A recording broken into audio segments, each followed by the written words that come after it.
Hello and welcome everyone. In today's SP lecture, 12th Commerce, we are in chapter number 5, Deposits. Let us start.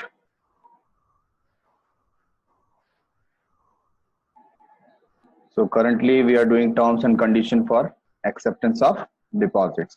Okay. So in the last lecture, we have completed with some part. If a company wants to accept deposit from outsiders, है ना, कोई company को बाहर वालों से क्या लेना है, डिपॉजिट लेना है, तो उसके टर्म्स एंड कंडीशंस क्या क्या है, बाहर वालों से भी और इनसाइडर मतलब हमारे मेंबर्स से भी. ठीक है. तो अमाउंट ऑफ डिपॉजिट, पहले हम लोग ये देख रहे हैं अमाउंट ऑफ डिपॉजिट आप कितना यहाँ पर रिसीव कर सकते हैं. तो हमने देखा था लास्ट लेक्चर में रिगार्डिंग प्राइवेट कंपनी. ठीक है ना, प्राइवेट कंपनी कितना रिसीव कर सकती है. A private company can accept deposits from its member. तो ये क्लियरली मेंशन किया गया था, private company can not accept deposit from outsiders. बाहर वालों से, जनरल पब्लिक से प्राइवेट कंपनी डिपॉजिट एक्सेप्ट कर सकती नहीं है. तो कहां से कर सकती है? फ्रॉम इट्स मेंबर्स और डायरेक्टर्स और रिलेटिव ऑफ डायरेक्टर्स. कितना कर सकती है? 100% of its aggregate of paid up share capital and free reserve. उनके पास जितना भी फ्री रिजर्व है, एग्रीगेट कैपिटल है ना. तो यहाँ पर एग्रीगेट पेड अप कैपिटल का मतलब क्या हो गया? उसमें आपका क्या क्या आ जाएगा? Equity share capital, preference share capital, ठीक है ना, ये दोनों आ जाएगा.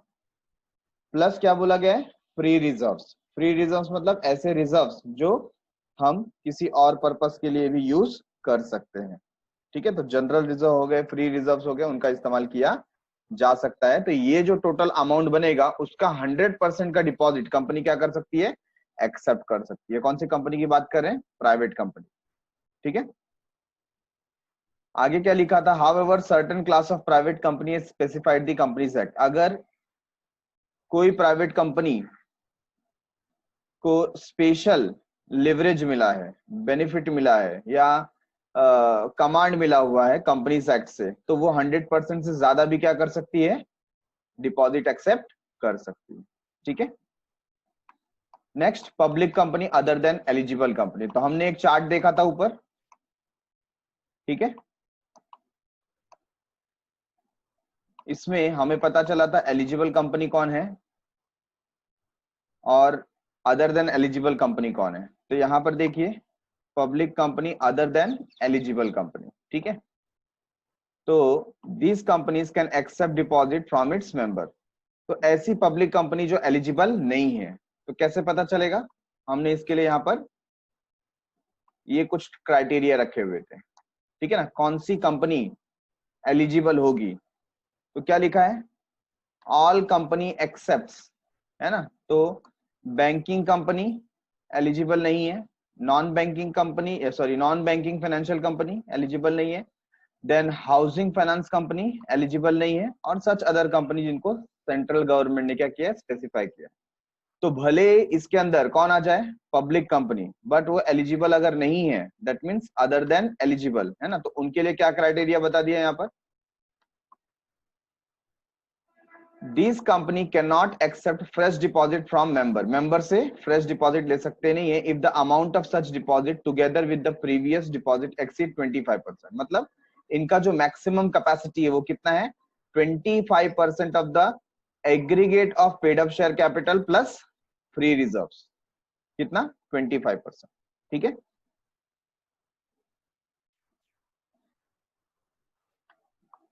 Next is eligible company. Company those are eligible. तो ऐसी कंपनीज क्या कर सकती है? They can take deposit from public. उनके लिए सेम क्राइटेरिया, हाउ मच? 25%. और they can also take deposit from their members. Member से कितना ले सकते हैं? 10%. That means 10% from here and 25% from general public. तो total how much they can accept deposit? 35%. किसका 35%? Paid up share capital plus reserves. And at the last government company. Government company को flat 35% क्या कर दिया है? यहाँ पर अलाउ कर दिया गया है. that you can take 35% of your paid up share capital plus reserves from general public. ठीक है. नेक्स्ट हमने देखा था टेन्योर, पीरियड क्या हो सकता है.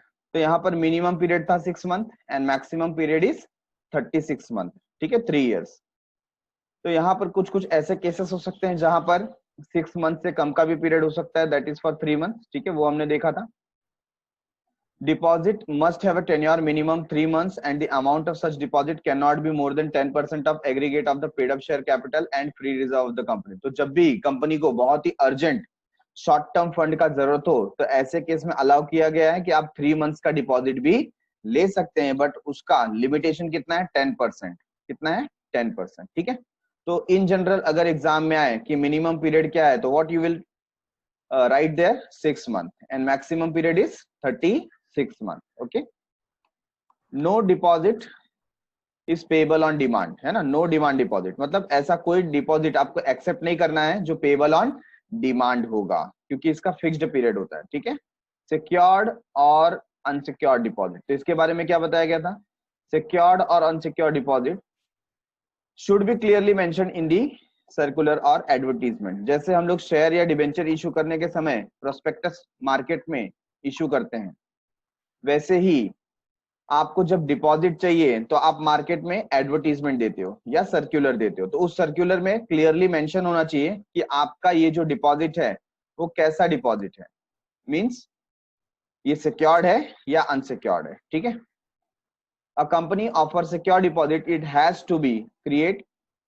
To create a charge on its tangible asset within 30 days of acceptance of deposit. तो जब से आपने डिपॉजिट एक्सेप्ट किया है उस दिन से 30 डेज के अंदर आपको चार्ज और एसेट क्रिएट करके देना पड़ेगा. ठीक है. Application form, it should contain a declaration by the applicant that the deposit he is making is not made. मतलब यहाँ पर एक डिक्लेरेशन देना पड़ेगा out of any money borrowed by him from other person.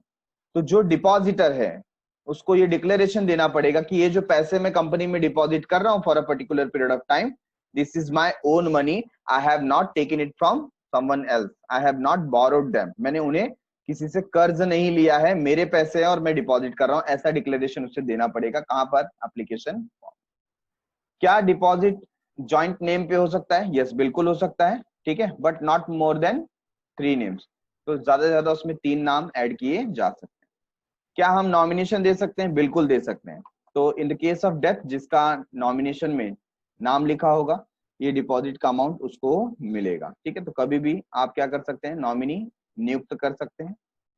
Circular और advertisement, इसका हमने content देखा हुआ था, क्या क्या आ जाता है सर्कुलर के अंदर, एक बार फिर से गो थ्रू करते हैं. Statement about financial position of the company, company का फाइनेंशियल पोजीशन कैसा है उसका statement. The portion of secured and unsecured deposit, आप जो टोटल डिपॉजिट एक्सेप्ट करने वाले हो उसमें से सिक्योर्ड पोर्शन कितना है और अनसिक्योर्ड पोर्शन कितना है. क्रेडिट रेटिंग आपने जब ऑब्टेन की थी, है ना, हमने एग्जांपल लिया था क्रिसिल करके ऑर्गेनाइजेशन, तो उनकी क्या क्रेडिट रेटिंग है वो आपको यहाँ पर शो करना पड़ेगा. डिटेल ऑफ द स्कीम, आपकी स्कीम कैसी है, कितने मंथ की है या कितने ईयर की है, क्या रेट ऑफ इंटरेस्ट आप प्रोवाइड करने वाले हैं. ठीक है. Name of deposit trustee, name of deposit trustee,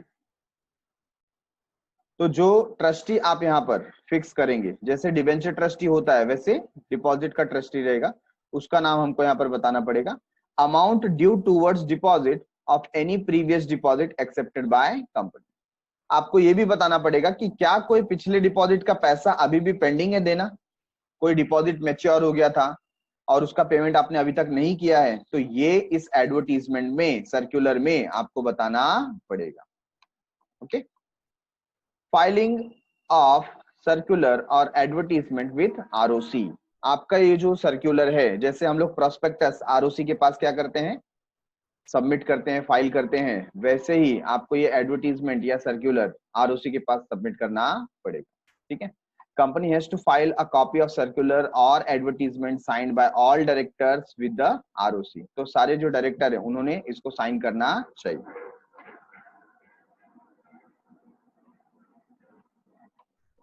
signed by all directors.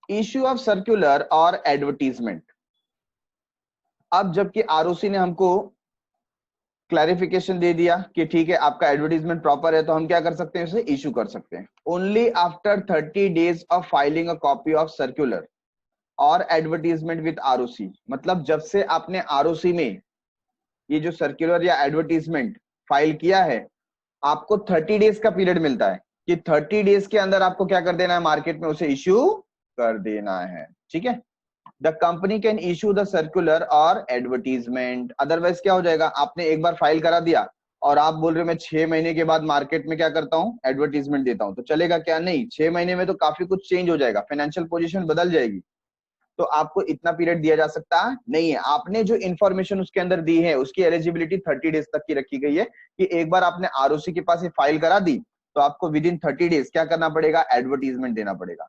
For example ये 30 डेज में आप एडवर्टीजमेंट नहीं दे पाए, लेट हो गया, तो क्या करेंगे, तो फिर से नया एडवर्टीजमेंट सर्कुलर बना करके आपको आरओसी में पहले सबमिट करना पड़ेगा, वहां से अप्रूवल आ जाएगा, उसके बाद फिर आपको 30 डेज का पीरियड मिलेगा। Got it everyone?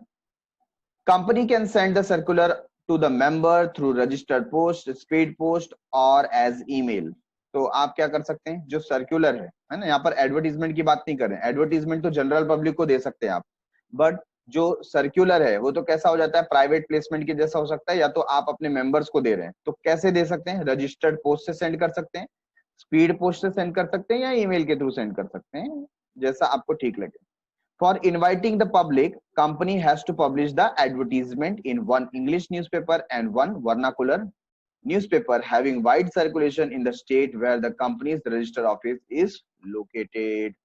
तो आपको एक क्या करना पड़ेगा, जैसे महाराष्ट्र में है तो महाराष्ट्र में एक इंग्लिश न्यूज़पेपर में आपको देना पड़ेगा एडवर्टीजमेंट, और दूसरा आपको एक लोकल मतलब मराठी न्यूज़पेपर जो होगा, जो वाइड स्प्रेड जिसका सब्सक्रिप्शन होगा, ज्यादा से ज्यादा सेल होता होगा, उस न्यूज़पेपर में आपको क्या करना पड़ेगा, एडवर्टीजमेंट देना पड़ेगा, अगर आप जनरल पब्लिक से डिपॉजिट चाहते हैं तो। ठीक है जी, वैलिडिटी ऑफ सर्कुलर और एडवर्टीजमेंट, ये जो सर्कुलर दे रहे हैं आप, एडवर्टीजमेंट दे रहे हैं, वो कितने समय तक वैलिड होगा। The circular or advertisement is valid for 6 months from the end of the financial year in which it was issued or the date on which the annual general meeting was held, whichever is earlier।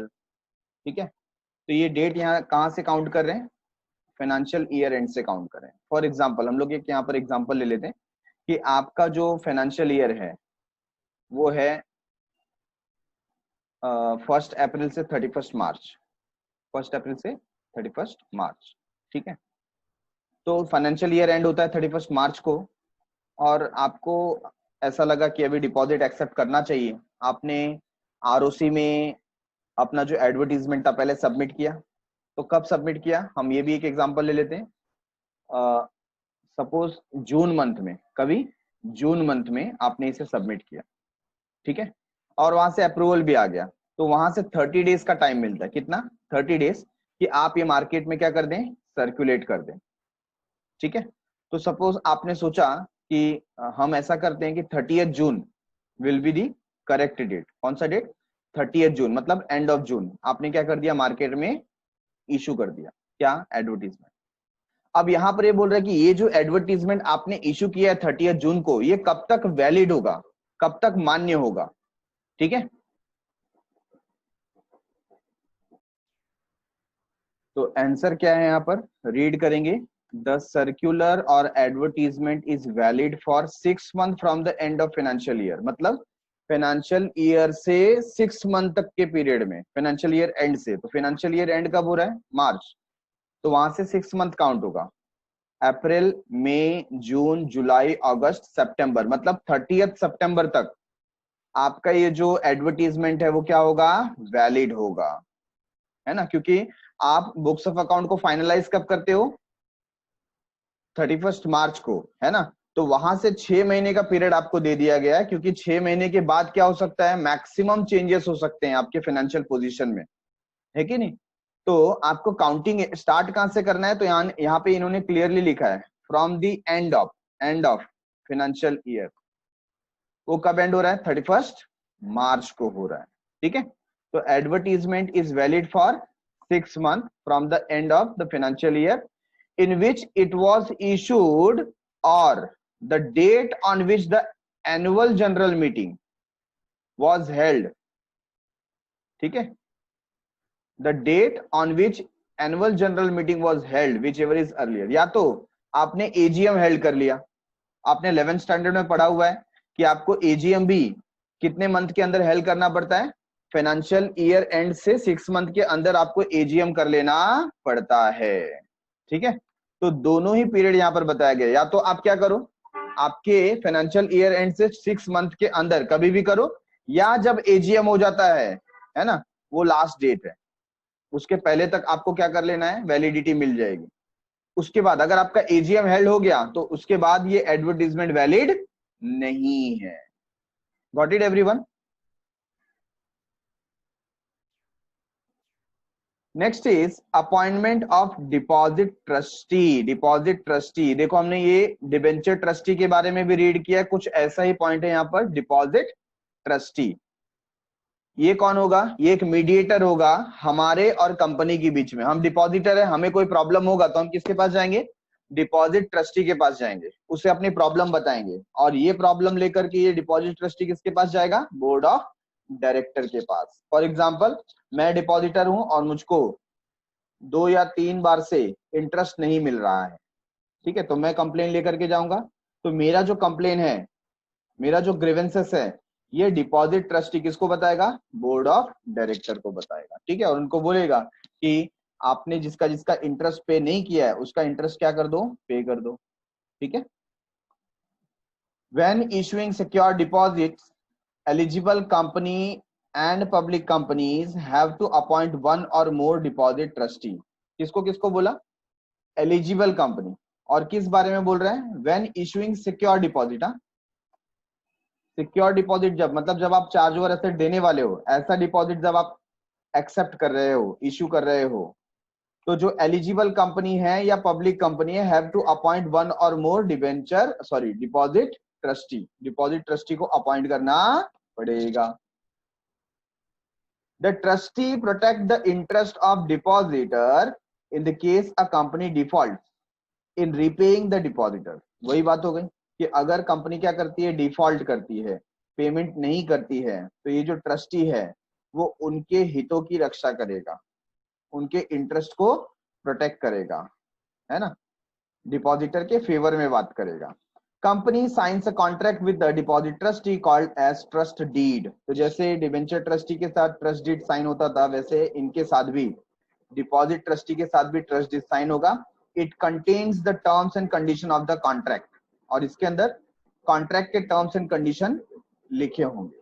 The deed has to be signed at least 7 days before issuing the circular or advertisement. ये जो contract है वो 7 दिन पहले ही sign हो जानी चाहिए। किसके, जब आप सर्कुलर या एडवर्टीजमेंट देने वाले हैं उसके 7 डेज बिफोर ये साइन हो जानी चाहिए। ठीक है, the deposit trustee on its own or on the request of 1/10 of the depositor can call a meeting of all the depositor when a company defaults in repaying deposit. यहाँ पर एक point ऐसा लिखा गया है कि अगर कंपनी डिफॉल्ट कर रही है, मतलब डिपॉजिटर्स का पैसा नहीं दे रही है या उनका इंटरेस्ट नहीं दे रही है, रीपे नहीं कर रही है, तो डिपॉजिट ट्रस्टी चाहे तो खुद या फिर जो टोटल डिपॉजिटर है उसके 1/10 मतलब 10% डिपॉजिटर अगर उसे बोले तो वो सबकी मीटिंग बुला सकता है। किसकी, सबकी, डिपॉजिटर्स की, और उस मीटिंग में ये डिसाइड करेंगे कि करना क्या है अगर कंपनी पैसा नहीं दे रही है तो। ठीक है, create charge on the asset. हमने ऊपर पढ़ा कि चार्ज क्रिएट करने के लिए 30 डेज का पीरियड मिलता है जब से डिपॉजिट एक्सेप्ट हुआ है। तो ये सिक्योर डिपॉजिट्स के लिए है। A company accepting secure deposit from public, है ना, फ्रॉम पब्लिक की बात करें, within 30 days of the acceptance has to create a charge on its tangible asset for an amount not less than the amount of deposit accepted. मतलब क्या है, जितने amount का डिपॉजिट आपने एक्सेप्ट किया एटलीस्ट उतने अमाउंट का आपको चार्ज क्रिएट करना पड़ेगा टेंजिबल असेट पे। किस पे, टेंजिबल असेट पे। ठीक है, the minimum amount of security should be equal to the amount not covered by deposit insurance. तो अगर आपने इंश्योरेंस निकाल के रखा है, इन केस क्या निकाल के रखा है, इंश्योरेंस, तो जितने का इंश्योरेंस नहीं निकाला है उतने का तो आपको क्या करना पड़ेगा, चार्ज क्रिएट करना पड़ेगा। The security is created in the favour of deposit trustee, और ये किसे दिया जाएगा, ये डिपॉजिट ट्रस्टी के नाम पे दिया जाएगा, क्योंकि डिपॉजिट ट्रस्टी ये प्रोटेक्ट करता है इंटरेस्ट ऑफ डिपॉजिटर। ठीक है, पॉइंट नंबर 9 क्या था, point number 9 appointment of deposit trustee. कब डिपॉजिट ट्रस्टी को अपॉइंट करना है, जब हमारा डिपॉजिट क्या होगा, सिक्योर्ड होगा। कौन करेगा, एलिजिबल कंपनी करेगी या पब्लिक कंपनी करेगी। ठीक है ना, कितने डिपॉजिटर ट्रस्टी रख सकते हो, एक या एक से ज्यादा डिपॉजिट ट्रस्टी रख सकते हो। कब करना है, तो यहां पर क्या बता दिया है कि आपको पहले ही अपॉइंट करना पड़ेगा, सर्कुलर या एडवर्टीजमेंट इशू करने के पहले। और ये जो ट्रस्ट डीड है वो साइन कब होना चाहिए, at least 7 days before issuing the circular, 7 दिन पहले हमको क्या करवा लेना है, साइन करवा लेना है। ठीक है, क्या डिपॉजिट ट्रस्टी अपनी मर्जी से मीटिंग बुला सकता है, अगर कंपनी ने डिफॉल्ट किया है, हाँ बिल्कुल बुला सकता है, अपनी मर्जी से बुला सकता है, या तो 1/10 ऑफ द डिपॉजिटर अगर क्या करें, उसे रिक्वेस्ट करें तो भी वो मीटिंग बुला सकता है। ठीक है, point number 10 create charge on asset. कितना असेट पे चार्ज क्रिएट करना पड़ेगा, तो कंपनी अगर सिक्योर्ड डिपॉजिट इशू कर रही है, कौन सा deposit, secured, with in 30 days of acceptance, जब से आपने डिपॉजिट एक्सेप्ट किया है उसके 30 days के अंदर जो भी टेंजिबल असेट है, टेंजिबल मतलब asset which you can see और टच, है ना, ऐसे असेट जिनको आप देख सकते हैं, टच कर सकते हैं, ऐसे असेट के ऊपर चार्ज क्रिएट करना है। और कितना करना है, 100%। मतलब अगर आपने 5 लाख रुपीज का डिपॉजिट एक्सेप्ट किया है तो 5 लाख रुपीज के असेट को क्या करना पड़ेगा, चार्ज ओवर असेट के नाम पर उसको डिवेंचर ट्रस्टी के हाथ में देना पड़ेगा। समझ में आया, तो उसका जो भी जवाबदारी है वो डिवेंचर ट्रस्टी लेगा कि इन द केस ऑफ डिफॉल्ट वो उसको क्या कर सकता है, सेल करके पैसा वसूल कर सकता है। बराबर है, चलो यहाँ पर हम एक आगे की भी बात कर लेते हैं। क्या बोला गया है, the minimum amount of security should be equal to the amount not covered by deposit insurance. तो अगर कंपनी को ऐसा लगता है कि क्या पता हमारा पोजीशन कैसा होगा, हम डिपॉजिट रीपे कर पाएंगे कि नहीं कर पाएंगे, तो स्टार्टिंग से ही हम क्या ले लेते हैं कि इंश्योरेंस ले लेते हैं। क्या लेते हैं, इंश्योरेंस। तो सपोज यहाँ पर मैंने बताया था, हमने एग्जांपल लिया 5 लाख रुपीज का डिपॉजिट हमने एक्सेप्ट किया है, हमने इंश्योरेंस कंपनी को बोला कि 3 लाख रुपीज तक का हमें क्या करो, इंश्योर करो, कि इनकेस अगर हम पेमेंट नहीं कर पाए तो 3 लाख रुपीज तक का पेमेंट आपको करना पड़ेगा। तो इंश्योरेंस कंपनी से हमने इंश्योरेंस ले लिया, लेकिन क्या फुल्ली इंश्योर्ड हुए, नहीं, हमने 3 लाख रुपीज का किया, तो 2 लाख रुपीज का इंश्योरेंस अभी भी बाकी है। तो अगर वो इंश्योर्ड नहीं है तो 2 लाख का हमको चार्ज और एसेट क्रिएट करना पड़ेगा, मिनिमम कम से कम 2 लाख रुपीज का हमको करना पड़ेगा। ये एग्जांपल समझ में आ गया आपको। तो जितने असेट का जितने अमाउंट का डिपॉजिट अनइंश्योर्ड है, कैसा है, अनइंश्योर्ड, उतने अमाउंट के लिए तो एटलीस्ट आपको चार्ज क्रिएट करना पड़ेगा, है ना। क्योंकि अगर आपने डिफॉल्ट कर दिया और आपको 5 लाख रुपए पे करने को आ गए, तो जो इंश्योरेंस कंपनी है वो तो कितना पे करेगी, सिर्फ 3 लाख रुपीज पे करेगी, क्योंकि उन्होंने 3 लाख रुपीज का इंश्योरेंस निकाला था। तो बाकी के जो 2 लाख रुपीज है वो कौन देगा, वो आपको असेट बेच करके देने पड़ेंगे। इसलिए यहाँ पर बोला मिनिमम उतना चार्ज और असेट तो क्रिएट करना पड़ेगा। ठीक है, the security is created in the favour of debenture trust. Point number 11 deposit insurance. देखो इंश्योरेंस की बात कर रहे थे, नेक्स्ट पॉइंट यही है, a company needs to take deposit insurance at least 30 days before issue of circular or advertisement। तो आपको ये जो एडवर्टीजमेंट मार्केट में देने के 30 डेज पहले इंश्योरेंस निकालना पड़ेगा। If the amount of deposit plus interest on it is up to ₹20,000 insurance is to be taken. अगर आपका अमाउंट ऑफ डिपॉजिट 20,000 के ऊपर है, कितने के ऊपर है, 20,000 के ऊपर, तो आपको क्या करना पड़ेगा, ये इंश्योरेंस निकालना पड़ेगा। कौन सा इंश्योरेंस, डिपॉजिट इंश्योरेंस। ठीक है, ऑब्टेन क्रेडिट रेटिंग। जैसे डिवेंचर के समय पर हम क्या ले रहे थे, क्रिसिल और केयर जैसा जो ऑर्गेनाइजेशन है वहां से क्रेडिट रेटिंग लेते थे। क्रेडिट रेटिंग का मतलब क्या होता है, हमारी क्रेडिटिबिलिटी कितनी है वो चेक करते हैं और उसके हिसाब से वो रेटिंग देते हैं। हमने देखा था triple A, double A plus, triple B, double B, B plus, है ना, और ऐसे ही वो क्या दे रहे हैं, रेटिंग दे रहे हैं। तो इससे पता चलता है कि हमारी क्रेडिटिबिलिटी कितनी है, हम कितने सक्षम है डिपॉजिट को रीपे करने के लिए। Every company has to get credit rating of its deposit and include the rating in the circular और एडवर्टीजमेंट। ये सबको लेना है, चाहे वो एलिजिबल है, इनएलिजिबल है, पब्लिक है, प्राइवेट है, एवरी कंपनी, ठीक है। The credit rating agency considered the net worth of the company, liquidity position, ability to repay deposit on the time, etc. तो ये जो क्रेडिट रेटिंग देने वाली एजेंसी है जैसे क्रिसिल एंड केयर, ये क्या चेक करती है, वो चेक करती है कि आपका नेटवर्थ कितना है। नेटवर्थ मतलब आपका total share capital plus reserve वगैरह कितने हैं, आपकी लिक्विडिटी पोजीशन कितनी है, मतलब यहाँ पर आपके पास लिक्विड रिजर्व कितने बचे हुए हैं, मतलब ऐसे असेट कितने हैं जिसको आप मार्केट में बेचो तो तुरंत पैसे मिल जाए। एबिलिटी टू रीपे, आपकी कैपेसिटी कैसी है रीपेमेंट करने की, ठीक है। तो ये सबका वो लोग क्या करते हैं, रिसर्च करते हैं, और रिसर्च करने के बाद आपको क्या देते हैं, रेटिंग देते हैं, ठीक है, एनालिसिस करने के बाद। And accordingly gives a rating. Rating shall be obtain every year during the tenure of the deposit. तो जब तक आपका डिपॉजिट का पीरियड चल रहा है, सपोज आपने 3 इयर्स के लिए डिपॉजिट लिया है, तो एवरी ईयर आपको क्या करना पड़ेगा, ये रेटिंग लेनी पड़ेगी, ठीक है।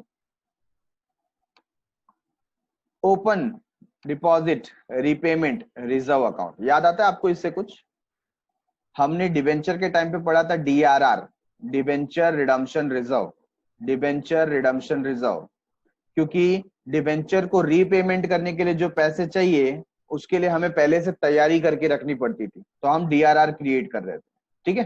तो यहाँ पर डिपॉजिट को भी रीपे करने के लिए हमको तैयारी करनी है, तो यहाँ पर क्या बोला गया, open deposit repayment reserve account. Which account, deposit repayment reserve account. Every company accepts deposit has to open in a scheduled bank a deposit repayment reserve account. Every year on or before 30th April, company has to deposit an amount not less than 15%. कितना? 15% of the amount of deposit maturing during the current year and following financial year. This account can be used only for repaying deposit. तो हर साल आपके जो profit है, profit में से कम 15%, है ना, कितना बताएं, company has to deposit an amount not less than 15% of the amount of the deposit. तो आपका जो प्रॉफिट है उसमें हम क्या करेंगे, 15% कैलकुलेट करेंगे टोटल अमाउंट ऑफ डिपॉजिट का, है कि नहीं। फॉर एग्जाम्पल आपका जो डिपॉजिट का वैल्यू है 5 लाख रुपीज है, तो 5 लाख का 15% कितना हो गया, हाँ, अप्रोक्सीमेट अराउंड 75,000 रुपीज हो गया। तो ये जो 75,000 रुपीज है, हर साल आपको ये रिजर्व में क्या करना पड़ेगा, क्रिएट करना पड़ेगा, है ना, प्रॉफिट से ट्रांसफर करना पड़ेगा। तो ये स्पेसिफिक रिजर्व हो गया जिसका इस्तेमाल सिर्फ किस लिए किया जाएगा, डिपॉजिट के रीपेमेंट के लिए किया जाएगा, ठीक है। कुछ नोट भी देखिए यहाँ पर लिखा हुआ है, point 8A and B 10 and 13 is not applicable to private companies which accept deposits from its member not exceeding 100% of aggregate of its paid up share capital and free reserve, ठीक है ना। तो ये बता रहे पॉइंट नंबर 8 है AB और फिर 10 है, 13 है, ये प्राइवेट कंपनी पे अप्लाई होता नहीं है। तो कौन कौन से देखो, इसमें से point number 8A and B, इतना ये प्राइवेट कंपनी को नहीं लगता। इसके अलावा 10 and 13, है ना। तो 10 पॉइंट कौन सा था, चार्ज और असेट का था, ये भी प्राइवेट कंपनी को अप्लीकेबल होगा नहीं। और पॉइंट नंबर 13 स्टार्टिंग में तो इन्होंने क्या बोल दिया, देखो एवरी कंपनी, ठीक है ना, ये एवरी कंपनी बोला, लेकिन नीचे क्या बोल रहे हैं, ये प्राइवेट कंपनी को अप्लाई होगा नहीं। तो ये बात हमें ध्यान रखनी है।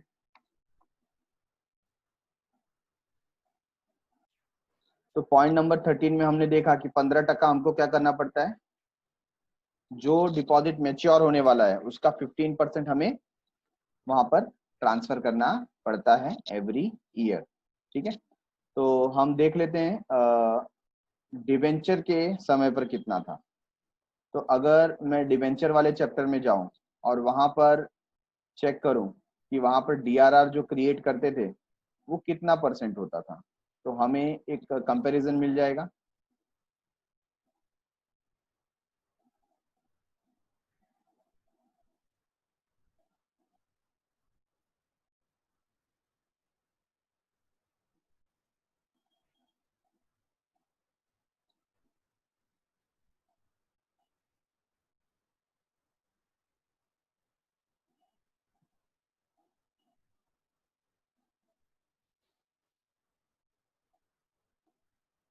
तो देखिए यहाँ पर आपको क्लियरली दिखता है। ठीक है, debenture redemption reserve, company has to maintain at least 25% of the value of outstanding debenture in the debenture redemption reserve account।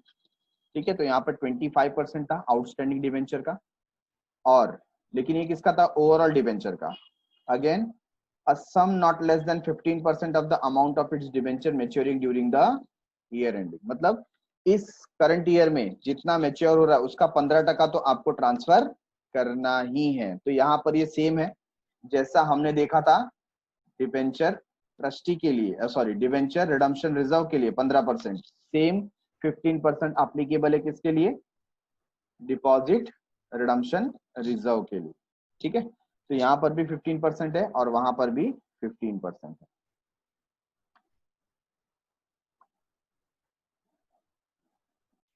तो 14 पॉइंट पे आ जाते हैं अभी, deposit receipt.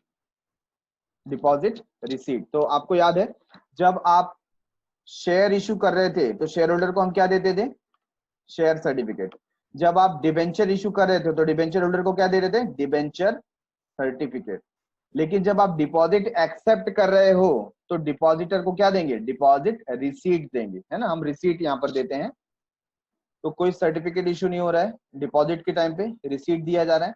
Company has to issue deposit receipt to the depositor within 21 days from the date of receipt of money. How many, 21 days. और realisation of cheque, देखो कितना short period दिया हुआ है, वापस से याद करते हैं। शेयर सर्टिफिकेट कितने टाइम में दे देना चाहिए, अलॉटमेंट से विद इन 2 मंथ्स, है कि नहीं। डिवेंचर सर्टिफिकेट कितने टाइम में दे देना चाहिए, अलॉटमेंट से विद इन 6 मंथ, और ज्यादा पीरियड था।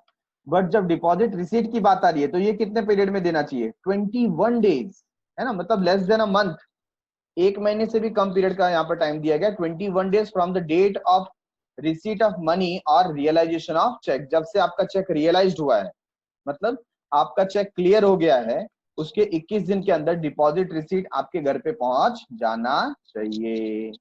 The receipt has to be signed by officer duly authorised by board of director. ऐसा ऑफिसर जिसको अथॉरिटी दी गई है साइन करने की, उसने ये साइन करना चाहिए।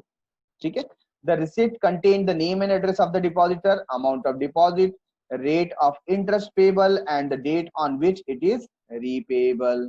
तो इसके ऊपर बाकी की जो essential details है वो मेंशन होने चाहिए। क्या क्या, name and address of the depositor, दूसरा अमाउंट क्या आपने डिपॉजिट किया, तीसरा क्या रेट ऑफ इंटरेस्ट आपको मिलेगा, और लास्ट में कितना टोटल अमाउंट आपको रिपे होगा। ठीक है,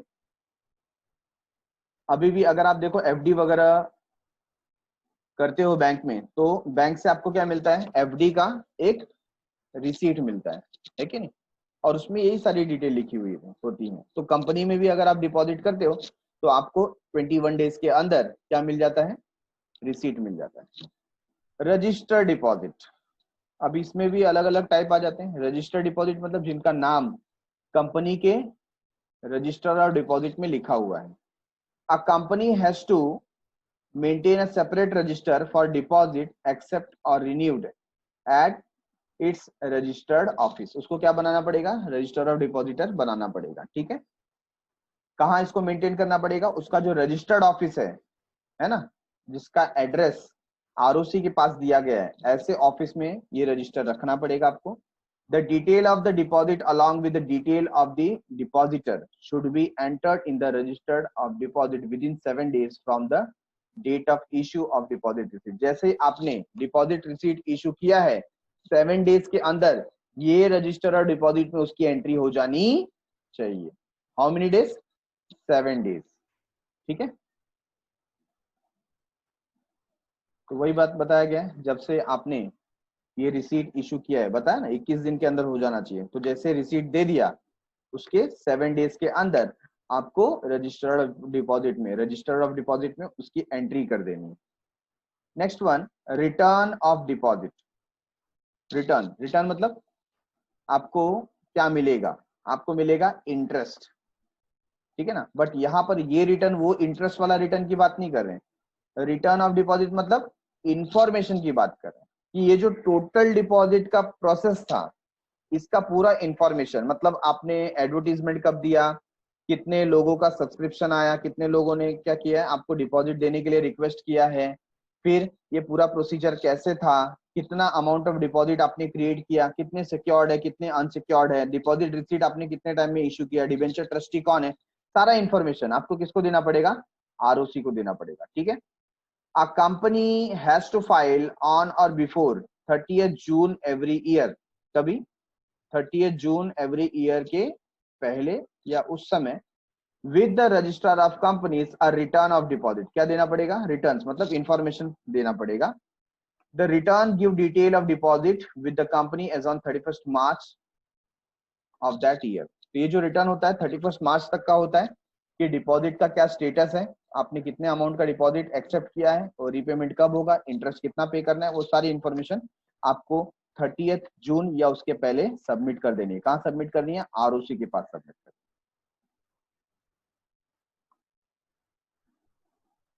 है। इंटरेस्ट,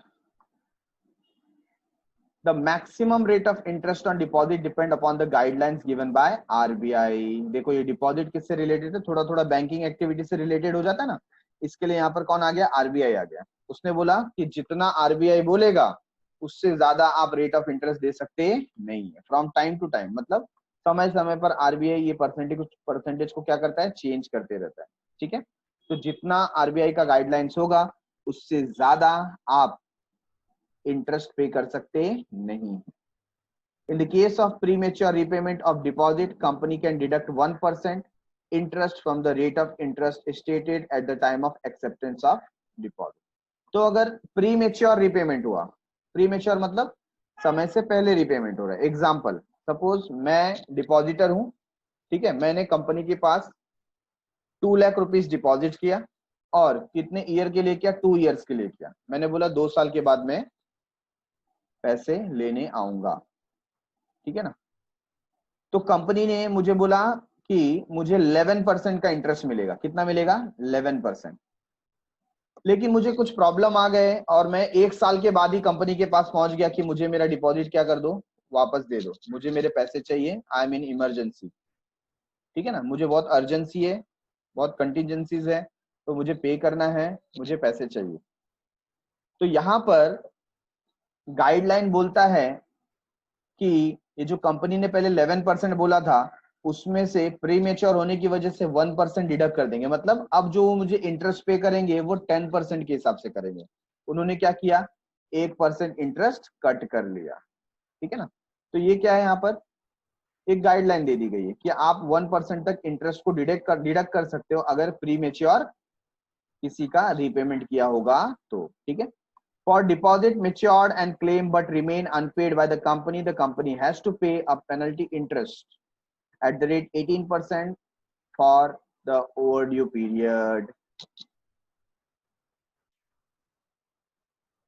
तो ये क्या बताता है यहाँ पर कि फॉर एग्जांपल आपका जो डिपॉजिट का पीरियड था 3 इयर्स था और कंपनी ने ये 3 इयर्स अमाउंट यूज कर लिया, 3 साल के बाद ना और 6 मंथ चले गए लेकिन कंपनी ने अभी तक रीपेमेंट किया नहीं है, तो वो जो 3 साल का इंटरेस्ट होगा वो तो होगा ही। ठीक है, 3 इयर्स का जो इंटरेस्ट होगा वो होगा ही, लेकिन उसके अलावा वो जो 6 मंथ स्ट्रेच किया है वो 6 मंथ का 18% के हिसाब से आपको इंटरेस्ट पे करना पड़ेगा। समझ में आया? तो मैंने ये तो जस्ट एग्जांपल लिया 6 मंथ का, जो भी पीरियड है, मैच्योरिटी डेट के बाद एक दिन भी आपने एक्स्ट्रा लिया तो वो पीरियड के लिए आपको क्या करना पड़ेगा? 18% के हिसाब से इंटरेस्ट देना पड़ेगा। ठीक है, right to alter the terms and condition,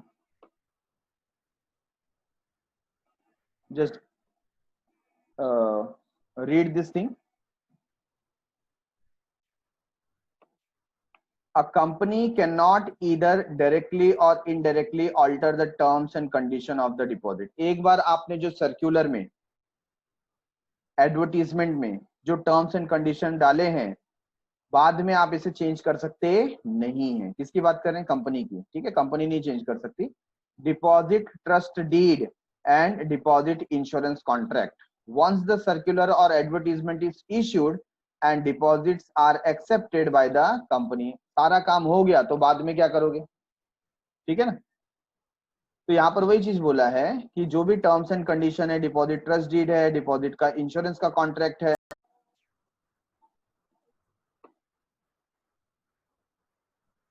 point number 18 done, right to alter the terms and condition. तो क्या कंपनी को जो उनके टर्म्स एंड कंडीशन है उसको ऑल्टर करने का अधिकार है? नहीं है। एक बार आपने एडवर्टीजमेंट सर्कुलर क्या कर दिया, इश्यू कर दिया, और पब्लिक ने डिपॉजिट क्या कर दिया, दे दिया आपको, आपने एक्सेप्ट कर लिया, उसके बाद आपके पास इसको चेंज करने का कोई अधिकार नहीं है। क्या क्या चेंज नहीं कर सकते आप? Terms and condition of deposit, deposit trust deed and deposit insurance contract, इनमें आप कोई बदलाव नहीं कर सकते। डिस्क्लोजर इन फाइनेंशियल स्टेटमेंट, तो आपका जो फाइनेंशियल स्टेटमेंट है उसमें आपको क्या देना पड़ेगा? Disclosure. A company has to disclose in its financial statement by way of notes the money received from directors और relatives of director in the case of a private company. अगर आप एक प्राइवेट कंपनी है तो आपको बताना पड़ेगा कि डायरेक्टर और उनके रिलेटिव से आपने कितने पैसे लिए हैं, है ना, इस फाइनेंशियल स्टेटमेंट में आपको बताना पड़ेगा। तो ये एक डिस्क्लोजर देना आपको। पनिशमेंट, तो ऊपर के जो प्रोविजंस हैं अगर आपने कंप्लीट नहीं किए तो क्या पनिशमेंट होगा? तो कुछ ना कुछ पेनल्टी आरबीआई और सेबी की तरफ से होगी। As per the companies act, an officer of the company who is in default for contravention of the provisions of this act is punishable for fraud. The Maharashtra government has passed the Maharashtra Protection of Interest of Depositor Act 1999 to protect the interest of the depositor. Companies in Maharashtra will be punished for contravening the provisions of this act also. मतलब जो महाराष्ट्र वाली company है उनको companies act का punishment भी लगेगा, और जो एक्स्ट्रा ये एक्ट बना दिया है ना महाराष्ट्र गवर्नमेंट ने, कौन सा? Maharashtra protection of interest of depositors act 1999, उसका भी पेनल्टी पे करना पड़ेगा। तो डबल पेनल्टी हो गई। ठीक है, तो here we have finished with this 20 points. इसका जो हेडिंग था उसको आप समझे, terms and condition for acceptance of deposit, है ना। तो टोटल 20 पॉइंट्स हमने इसके अंदर देखे। तो ऐसा कोई सेपरेट क्वेश्चन नहीं आएगा कि फुल फ्लेज आपको 20 के 20 पॉइंट्स उसके अंदर लिखने होंगे, बट एक शॉर्ट क्वेश्चन आ सकता है जिसके अंदर आपको कुछ पॉइंट क्या करने पड़ेंगे, मेंशन करने पड़ सकते हैं, या स्पेसिफिकली कुछ कुछ पॉइंट आपको क्या करेंगे, एक्सप्लेन करने कहा जाएगा। ठीक है, तो अमाउंट ऑफ डिपॉजिट हो सकता है, पीरियड ऑफ टेन्योर, ये सब 5 मार्क्स के लिए अलग से पूछे जा सकते हैं।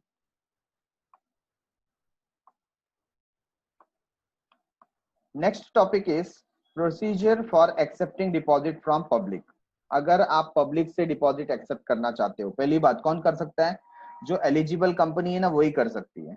ठीक है, तो वही लिखा है देखो, only eligible public company can accept deposit from public, या तो जो गवर्नमेंट कंपनी है वो भी कर सकती है। ठीक है, फॉलोइंग इज द प्रोसीजर। तो क्या प्रोसीजर है एलिजिबल कंपनी के लिए? पहले आपको क्या करना पड़ेगा, बोर्ड मीटिंग हेल्ड करनी पड़ेगी।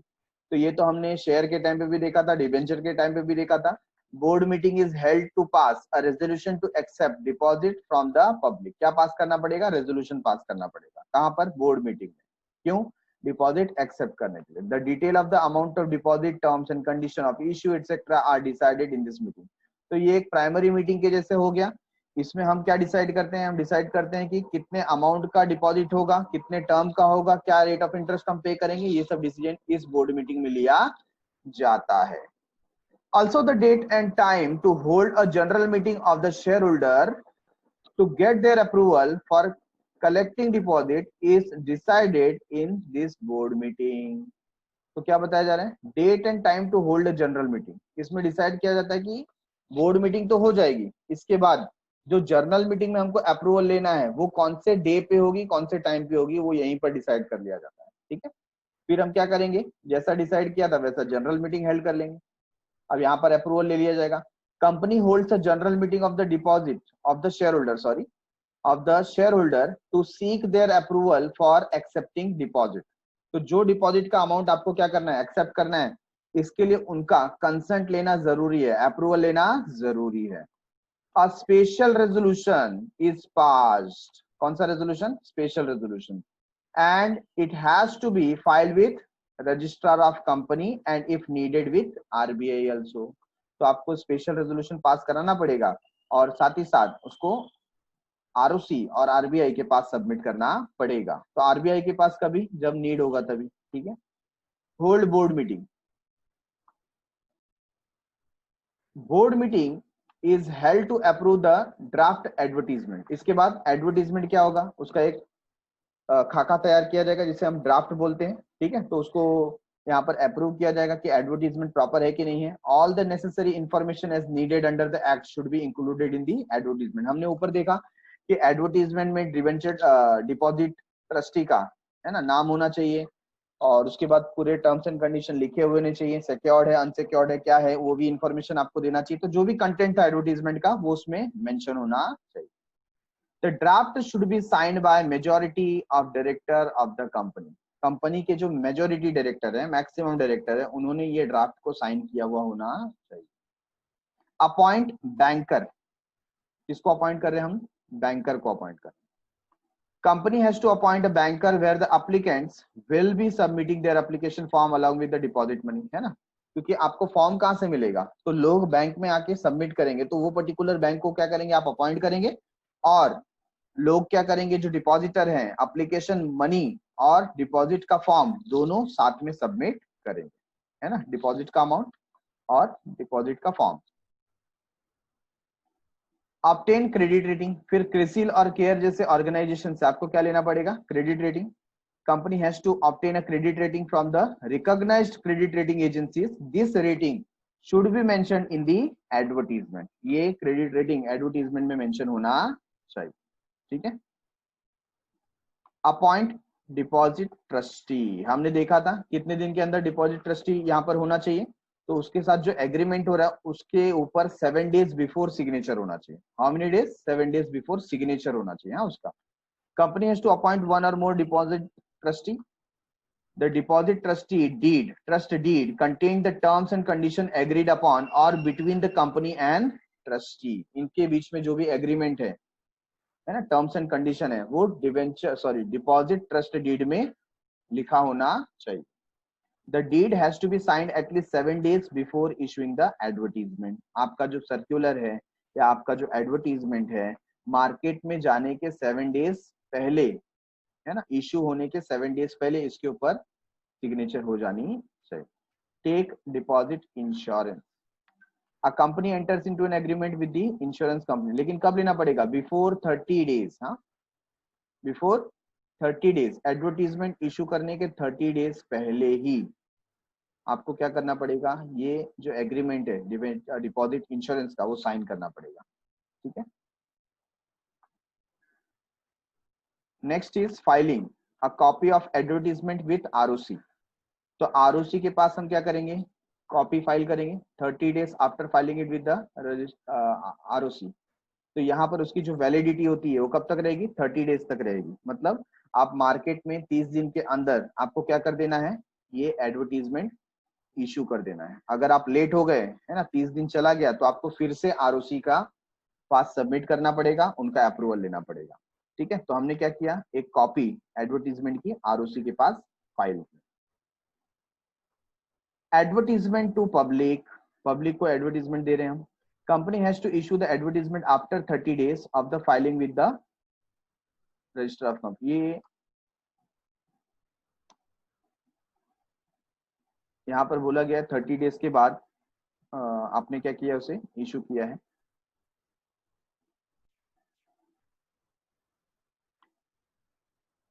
Company has to issue the advertisement after 30 days of filing it with the ROC. ROC के पास फाइल करने के 30 दिन के बाद आपको क्या करना है, एडवर्टीजमेंट को इशू करना है। The advertisement has to be publish in one English newspaper, ये हमने पहले देख लिया था कि जो एक फेमस इंग्लिश न्यूज़पेपर होगा और एक वर्नाकुलर न्यूज़पेपर, मतलब जो भी स्पेशल वहाँ का लैंग्वेज है, जैसे महाराष्ट्र में मराठी है तो मराठी न्यूज़पेपर में आपको क्या करना पड़ेगा, प्रिंट करके देना पड़ेगा, ठीक है। Having wide circulation in the state where the company's registered office is located, ऐसी जगह पर जहां पर कंपनी का registered office located. Number 10, upload the advertisement on the company's website, है ना, ये एक न्यू चीज आ गई, पहले ये नहीं हुआ करता था, तो न्यू एक्ट के अंदर इसको भी डाला गया, क्योंकि अभी ज्यादातर वर्क कैसे होते हैं, इलेक्ट्रॉनिकली होते हैं, तो वेबसाइट के ऊपर भी आपको क्या करना पड़ेगा, इस एडवर्टीजमेंट को अपलोड करना पड़ेगा। कौन से वेबसाइट पे, कंपनी के वेबसाइट पे। After releasing the advertisement to the public it has to be uploaded on the company's website. Collect application form and money, तो जो लोग डिपॉजिट करना चाहते हैं वो बैंक में जाकर जमा करेंगे। Company inform the banker to collect the application form along with the deposit money, तो हम बैंकर को इन्फॉर्म कर देंगे कि जिनका पैसा आ रहा है आप एक्सेप्ट कर सकते हैं। इशू डिपॉजिट रिसीट, अब क्या करेंगे, हमको मालूम है with in 21 days, with in 21 days हमको क्या करना पड़ेगा, डिपॉजिट रिसीट प्रिंट करके सेंड करना पड़ेगा, ठीक है। तो 21 डेज कहां से काउंट होगा, जब से मनी मिल गया है या चेक रियलाइज हो गया है, वहां से 21 days. Create charge on asset, तो जो सिक्योर्ड डिपॉजिट है उसके ऊपर आपको विद इन 30 डेज, ठीक है ना, एक्सेप्ट जब से आपने किया है तब से 30 डेज के अंदर चार्ज और असेट क्रिएट करना पड़ेगा। Make entries in register of deposit, और इसके बाद क्या करेंगे, विद इन 7 डेज जब से आपने डिपॉजिट एक्सेप्ट किया है आप क्या करेंगे, सारी जो डिटेल है वो डिपॉजिट रजिस्टर या डिपॉजिटर्स रजिस्टर उसके अंदर मेंटेन करें, ठीक है। The entries have to be verified by authorised officer, जो वहां का पर्टिकुलर ऑथराइज्ड ऑफिसर होगा वो उसे क्या करेगा, वेरीफाई करेगा, चेक करेगा कि सारी डिटेल करेक्ट है या नहीं। And at the end last, file return of deposit with registrar of company, तो ये जो सारा इंफॉर्मेशन है हम कहाँ भेजेंगे, आरओसी के पास भेजेंगे, ठीक है ना। तो ये कब तक हो जाना चाहिए, before 30th June every year, हर साल 30 जून के पहले ये रिटर्न आपको फाइल करना पड़ेगा, ठीक है। तो एक बार पूरा प्रोसीजर फिर से देख लेते हैं। 15 पॉइंट। फर्स्ट आप क्या करेंगे, बोर्ड मीटिंग हेल्ड करेंगे, डिसाइड करेंगे क्या अमाउंट ऑफ डिपॉजिट है, क्या पीरियड होगा, क्या इंटरेस्ट होगा, ठीक है। इसके अलावा आप day date time place decide करेंगे जनरल मीटिंग के लिए। नेक्स्ट फिर आप जनरल मीटिंग हेल्ड करते हैं, वहां पे स्पेशल रेजोल्यूशन आप पास करेंगे और उनका भी वहां पर क्या ले लेंगे, अप्रूवल ले लेंगे। नेक्स्ट फिर से आपको बोर्ड मीटिंग हेल्ड करना है, क्यों करना है, आपको अप्रूव करना होगा एडवर्टीजमेंट या सर्क्यूलर को, तो उसके कंटेंट प्रॉपर है कि नहीं है वो आपको देखना है, और जो मेजोरिटी डायरेक्टर है वो साइन करेंगे। फिर आप बैंकर को अपॉइंट करेंगे कि कहाँ पर आपका एप्लीकेशन फॉर्म और डिपॉजिट का मनी सबमिट होगा, ऐसे बैंकर को आपको अपॉइंट करना है। क्रेडिट रेटिंग आपको ले लेनी है, वन और मोर ऑर्गेनाइजेशन से आप क्रेडिट रेटिंग लोगे, और इस जो ये जो क्रेडिट रेटिंग आपको मिली है ये आपको कहाँ पर शो करनी है, एडवर्टीजमेंट में शो करनी है, ठीक है। अपॉइंट डिपॉजिट ट्रस्टी, तो आपको डिपॉजिट ट्रस्टी पहले ही अपॉइंट कर लेना है, और एडवर्टीजमेंट के 7 डेज बिफोर आपको ये जो एग्रीमेंट होगा, है ना, डिपॉजिट ट्रस्ट डीड, उस पर साइन करवा लेना है। टेक डिपॉजिट इंश्योरेंस, तो यहाँ पर बताया गया है कि जो भी अमाउंट ऑफ डिपॉजिट आप यहाँ पर एक्सेप्ट कर रहे हो उसका इंश्योरेंस लेना जरूरी है, ठीक है। और इसका जो पूरा कार्यवाही है वो 30 डेज बिफोर कवर अप हो जाना चाहिए, किसके, एडवर्टीजमेंट के। तो एडवर्टीजमेंट से 30 डेज बिफोर इसका एग्रीमेंट साइन हो जाना चाहिए, ठीक है। File a copy of advertisement with ROC, ROC के पास हम क्या करेंगे, एडवर्टीजमेंट फाइल करेंगे और उसके 30 दिन बाद हम मार्केट में उसे पब्लिश कर सकते हैं, ठीक है। तो ये ध्यान रखना है, यहाँ पर क्या बोला है, 30 days after filing, 30 days file करने के बाद, ठीक है। अच्छा, ये हो जाएगा तो हम क्या करेंगे, जनरल पब्लिक को एडवर्टीजमेंट देंगे, कहाँ देंगे, एक इंग्लिश न्यूज़पेपर में, ठीक है, और एक लोकल न्यूज़पेपर में वर्नाकुलर लैंग्वेज में। ठीक है, अपलोड द एडवर्टीजमेंट, कहाँ अपलोड करना है, वेबसाइट पे अपलोड करना है। और फिर बैंकर से हमको क्या मिलेगा, एप्लीकेशन फॉर्म मिलेगा, तो हम उनको बता देंगे कि अब जो भी आपके पास फॉर्म सबमिट करना है आप एक्सेप्ट कर सकते हो, जो मनी डिपॉजिट करने आ रहा है आप एक्सेप्ट कर सकते हो। फिर हम विद इन 21 डेज क्या करेंगे, डिपॉजिट रिसीट इश्यू कर देंगे। चार्ज और एसेट क्रिएट करना है तो हमको 30 डेज के अंदर ही क्रिएट करना पड़ेगा जब से हमने एक्सेप्ट किया है। और फिर जो रजिस्टर ऑफ डिपॉजिटर है उसमें हमको एंट्री करनी पड़ेगी। ठीक है, कितने दिन में, with in 7 days of accepting the deposit. ठीक है, तो 7 दिन के अंदर हमको वहां पर एंट्री करनी है। और इन सब का ब्यौरा जो है, इंफॉर्मेशन, ये आरओसी को एवरी ईयर आपको सबमिट करना पड़ेगा बिफोर 30th जून। ठीक है, समझ में आया? तो ये हमने पूरा का पूरा प्रोसीजर देखा of accepting deposit from public. तो ये जो पूरा प्रोसीजर है इसके ऊपर क्वेश्चन बनता है। आपने देखा कि नीचे बहुत सारे ऐसे पॉइंट हैं जिसके अंदर 1122 लाइंस का है ना, हमें प्रॉपर हेडिंग प्रिपेयर करके दिया गया है। तो ये फुल फ्लेज क्वेश्चन आपको आ सकता है, इसे आपको बाय हार्ट करना है। ठीक है, thanks a lot for watching. इसे आप बाय हार्ट कीजिए, right it 2 to 3 times so that you can get it at the time of examination. Thank you. Bye bye.